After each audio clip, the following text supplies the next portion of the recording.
Hey, what's up, guys? Chrono Knight back here with another video, and happy to be back. Um, Sorry for being away for so long. I'm backed up on content that I want to give you guys, but I figured this would be a quick and easy video to crank out and just provide you. I just played in the most recent tournament, the Aaron Gray tournament, which was actually a cash prize pool, and if I believe it's the first tournament that I've played in for Chaos Galaxy that had money involved. And it was super super fun. Had a great time. I think the total prize pool was like £200, which was great, and it was really good. And I was happy to see a lot of new players, as well as some players who've been around who kind of came out the woodworks. But anyway, I just wanted to kind of introduce you to the deck that I used for the tournament because I actually won the most creative deck, which was really cool. And I was like happy to win that award because I threw this deck together at like 2 or 3 a.m. So in North America, the tournament was going to start at like 5 or 6. And, I didn't really have a lot of time going into the actual tournament date. And so I kind of stayed up late to like put something together. Um, I was theory crafting a lot of different things that I wanted to bring. I was like, hey, like, okay, I don't want to bring something too predictable, but also what's the meta currently looking like? And right now the meta is still kind of up in the air. But what I did notice from the previous tournament where I got third place or second place, the third place, um, was that zone control and control type things have been pretty strong just because the format in general has really slowed down. And so, with things like Beasts of the Conjurers being banned, some of the more faster decks kind of getting some hits, like Blue Flames and Shape Knights, it was opportunities for slower paced decks to really kind of come back into contention. So, without further ado, let's get into the deck profile. All right, so the deck, I just named it Roka Storm because it's really just taking the Roka archetype of getting hand knowledge, the power of the Scardians, and then using other stuff to just really disrupt your opponent, whether it's disrupting their hand, disrupting their zones, or disrupting their economy. And so I wanted to really throw off the rhythm of a lot of decks, especially not knowing what I was going to expect going into this. So I started off with two Pelfam, which was obviously a staple card in the current format. Pelfam being at 2 has been really nice. Something I said before is that every deck cannot take advantage of two Pelfam just because of it could be like economically straining. And if you misplay a Pelfam or if it gets outplayed or something like that, then you kind of take a really big economic hit. And like I said, with the format being slower, like stars are becoming more and more valuable.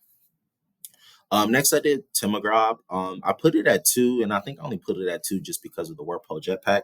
But the point of Timagrab is to try to snipe like Blue Flame Towers, permanent resources. Sometimes it helps me clear 2 creature boards when I'm, building up stars to set up for my own 2 creature board. And I really like this card. I think I would just run it at 1 in a deck like this. But yeah, Timagrab is cool, and I really like what it does. Next, we have the Scardians, Scardian of the Sun, Scardian of the Moon. For those who don't know, like very strong combo. So if you play Sun um, at the end of the turn, you can switch it into the Moon. Sun cannot be killed by activators, and Moon cannot be killed by resources. And so you use this for offense and this for defense, and it's just like a really nice cycle. And the cool thing is, like, once you get the combo set up, sometimes it takes most decks about 2 or 3 turns to effectively clear them because 440 is an interesting health stat for Guardian of the Moon. And while you're kind of sitting on the backbone of this combo, you're building a lot of hand knowledge because every turn they have to reveal 1 card based on Roka's planet ability. Next, I ran Graphiathax. I thought it was really cool to synergize with Warpole Jetpack, but also add to that disruption theme, where if I attack their hand, they have to discard a card at random. Sometimes this hurts decks a lot. It's kind of a gamble, but it'll be nice to like snipe a tower or snipe Abomination Tomb or Beast of the Black Hole, like any other staples and things like that. So just wanted to add to the disruption theme.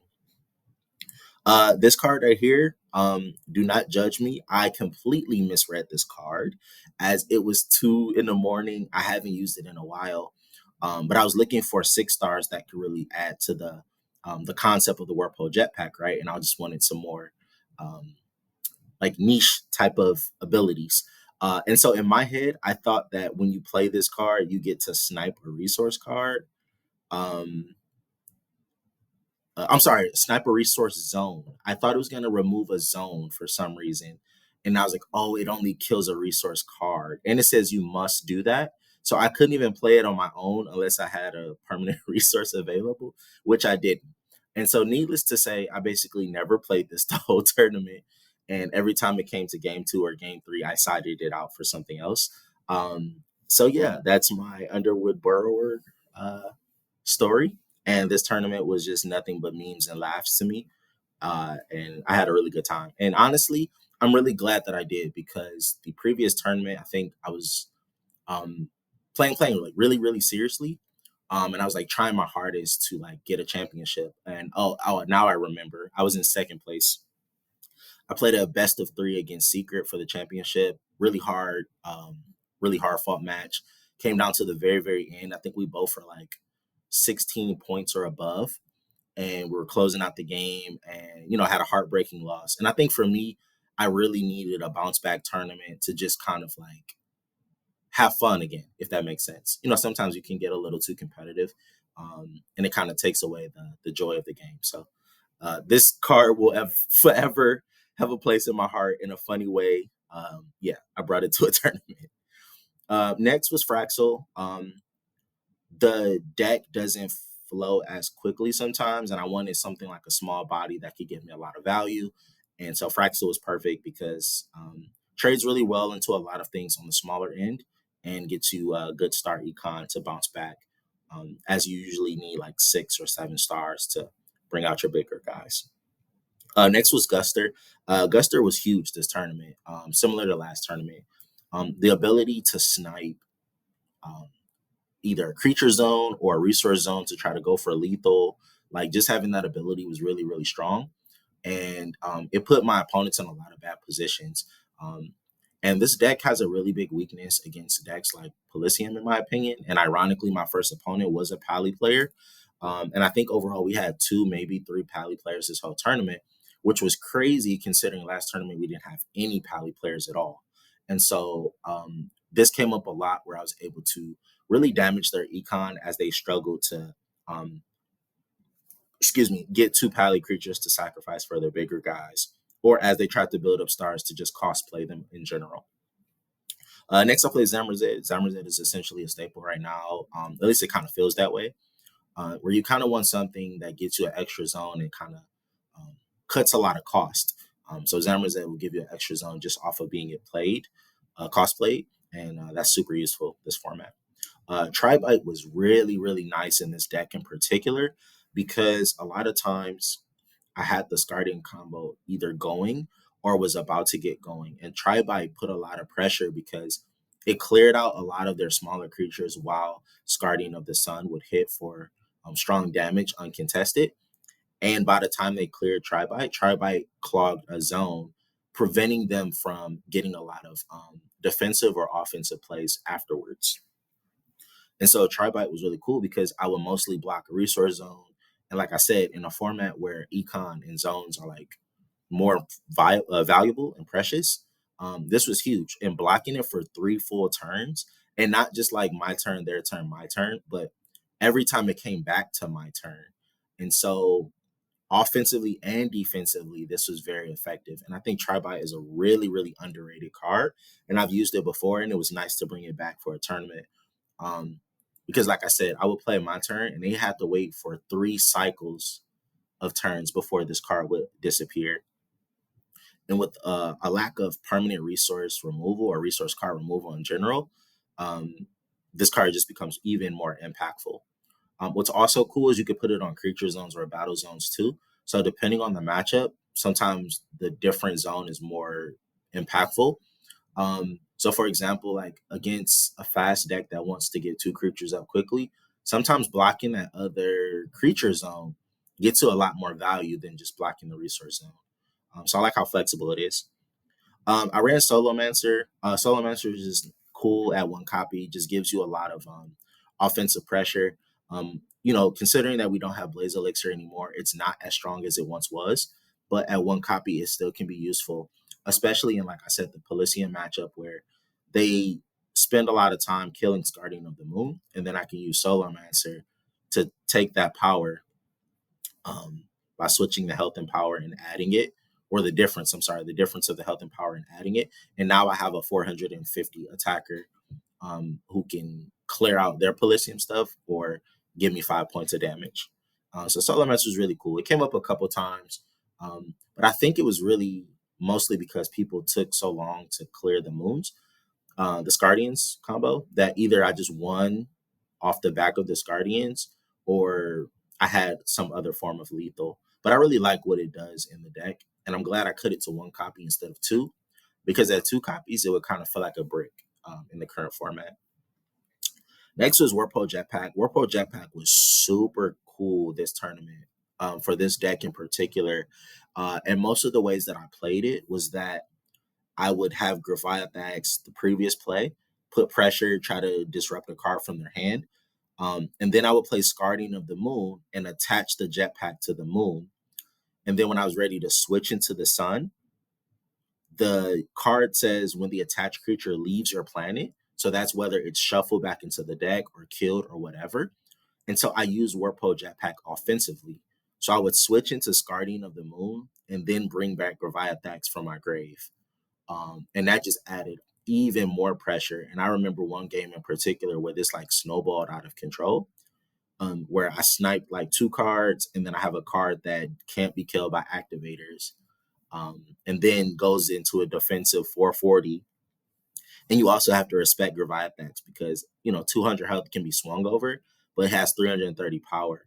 So put them in a position like, do I clear Gravia or do I clear the moon so that the sun doesn't come out?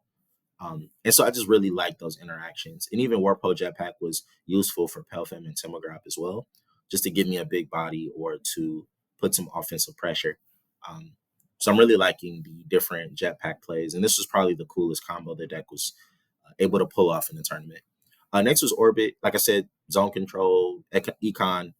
It's really cool what you could do at Orbit. And in this deck, I built up stars, but I needed to buy my zones too. So I spend earlier turns buying the zones, steal my opponent's stars at a later point in time, and then put pressure on that way. Forces of Justice was okay. I mainly wanted it for a second copy of Solo Mancer, but most of the time I either got Guster or Tribite just to like block a zone and go for lethal off of the back of the Guardian combo. So that actually came up and it was working really well. Double Worm Hole was usually just to recycle this Guardian combo. The deck did okay without it, but I was expecting people to have more tools to clear Guardians quickly, and so I wanted something to just keep that pressure going and to just kind of keep the backbone of the deck running, if that makes sense. Time Flash Portal, just a good card where it allows me to temporarily remove a card. Guardian of the Sun swings over most stuff, but you want to really swing into the face to maximize the pressure because it can't be killed by activators. So usually I would teleport one of their creatures off the field and then attack for face. And then wrapping up, we got Galaxy Crash. Staple card, don't need to say much about it. It's just really good. Super Bouncy Trampoline. I figure most people will use creature abilities to try to remove Scardians, particularly like Gla or Pelfam, which came up a lot. And so Super Bouncy Trampoline, I bounced a lot of Pelfams back to protect my Scardians and hurt their economy even more. And a lot of times that was kind of like game ending. Because if they have like 8 stars and then play Pelfam, lose 7 stars. And then next thing you know, they're like down on 1 star trying to clear a 440 combo. And a lot of decks are struggling to do that right now. So it was really nice to pull that off. Erratic Void, I think a lot of decks are going to rely on free play of some form. And like I said, the Pelysian matchup is really hard for this deck. So Erratic Void was just like a no-brainer for me. Rela Hex Mine, because I feel like I was lacking draw power. Yes, I'm cycling with the Scardians, but I'm not really like thinning out my deck as much. And Relics was just kind of a nice way to do that. I thought about running Monument to Creation, but I was scared that it would be like a brick in my hand if people didn't use a lot of abilities to draw. And so this was like a guaranteed +1 just by running this card. So it made sense and it came up. And the last but not least, Field, Beast of Black Hole, AAA, just really strong staple cards right now that you really should run. Okay, now let's get quickly into the sideboard. For the sideboard, like I said, I really wanted to respect the Pally matchups. I ran one Shockwave 8 and another copy of Erratic Void just to really punish them for trying to free play or rely on the eight-star creatures. Abandonment, just because I kind of expected mixed planet decks as people are trying to figure out what's going on. And with Guster and Zamra being so good, I mean, there's plenty of decks that are just running multiple planets. And even the decks that do run just their main planet, they still was kind of sprinkling some off-planet stuff. So Abandonment was just good and it's cool in the sideboard. 1 second here, not sure why that locked me out. Quick refresh. Here we go.